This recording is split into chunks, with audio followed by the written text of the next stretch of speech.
Hello everyone, welcome to sleepy classes. कैसे हैं आप लोग? होपफुली अच्छे होंगे। तो आ गए हम लोग एक नया न्यूज़ आर्टिकल लेके, और ये जो है सिक्योरिटी पॉइंट ऑफ व्यू से बहुत इंपॉर्टेंट आर्टिकल है। हुआ क्या है, over 100 Myanmar nationals have entered Mizoram's Champhai and Hnahthial district in the past few days. ठीक है, अब हो क्या रहा है कि आप जानते हैं कि जब से मिलिट्री कू हुआ है वहाँ पे म्यांमार में, तो हमारे जो बॉर्डरिंग जो हमारे स्टेट्स हैं, ठीक है, वहाँ पर जो है इन्फ्लक्स जो है म्यांमार नेशनल्स का, ठीक है, वो बढ़ चुका है। ठीक है, अब हम लोग देख लेते हैं एग्जैक्ट न्यूज़ क्या है। न्यूज़ पहले कंटेंट देखते हैं, उसके बाद फिर हम लोग इसका बैकग्राउंड भी देखेंगे। सबसे पहले क्या हुआ है, देखिए, intense fighting has broken out between armed civilians oppose to the military rule in Myanmar. ठीक है, वहाँ पर जो मिलिट्री रूल आई है उसका अपोजिशन चल रहा है। वहाँ के जो नेशनल्स हैं वो इसको अपोज कर रहे हैं कि जो सिविलियन गवर्नमेंट को वापस लाया जाए। तो वो जो है वहाँ पर सिचुएशन अभी अभी जो है वो काफ़ी ख़राब है। ठीक है, इस वजह से क्या हो रहा है, 35 Myanmar nationals, most of them old and infirm women and small children enter our district. ठीक है, ये रिसेंटली 35 लोग का अकाउंट किया गया है। 3 दिन में जो है वो 100 पीपल ऑलरेडी एंटर कर चुके हैं, और अभी तक माना जा रहा है कि 730 people came in during the past few months.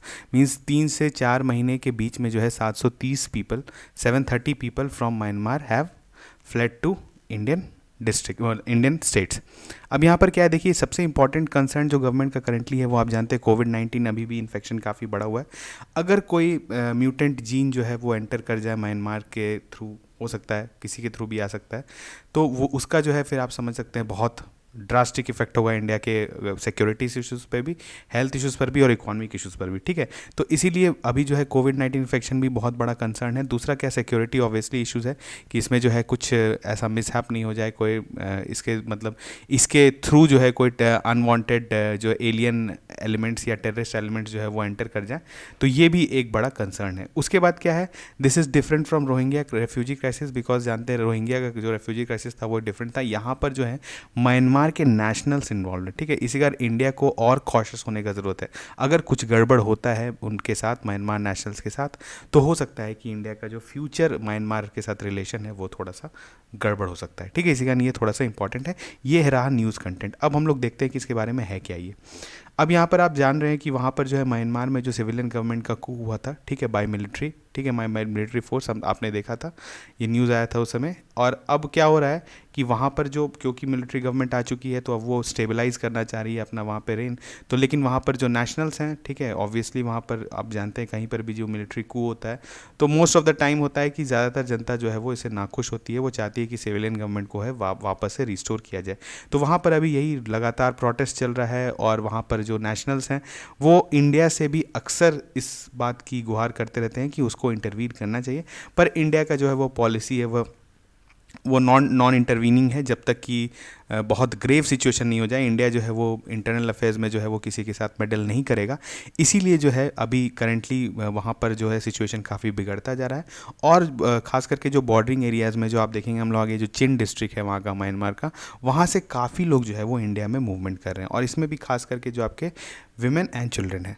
ठीक है, अब देखिए आगे जो है इसमें जो आप देख ही रहेंगे कि ये जो इंटरनेशनल ऑर्गेनाइजेशंस को भी काफ़ी इसमें वहाँ पर गुहार लगाई जा रही है, या इंटरनेशनल जो कंट्रीज़ हैं, जो स्ट्रॉन्ग पावर्स हैं, उनको भी गुहार लगाया जा रहा है कि आप आके जो है यहाँ इंटरवीन करें म्यांमार में। ठीक है, अब थोड़ा सा हम लोग देख लेते हैं कि थोड़ा सा ज्योग्राफी कैसा है यहाँ पर।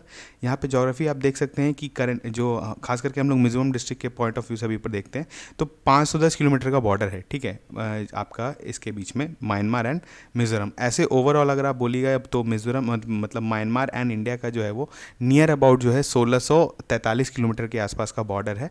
इन दोनों का इंटरनेशनल बॉर्डर है। ठीक है, और इसमें जो है हाईएस्ट बॉर्डर जो शेयर करता है that is with Arunachal Pradesh, जो कि आपका नियर अबाउट 520 किलोमीटर्स है। ठीक है, लेकिन आपका जो मिजोरम के साथ है वो 510 किलोमीटर्स है।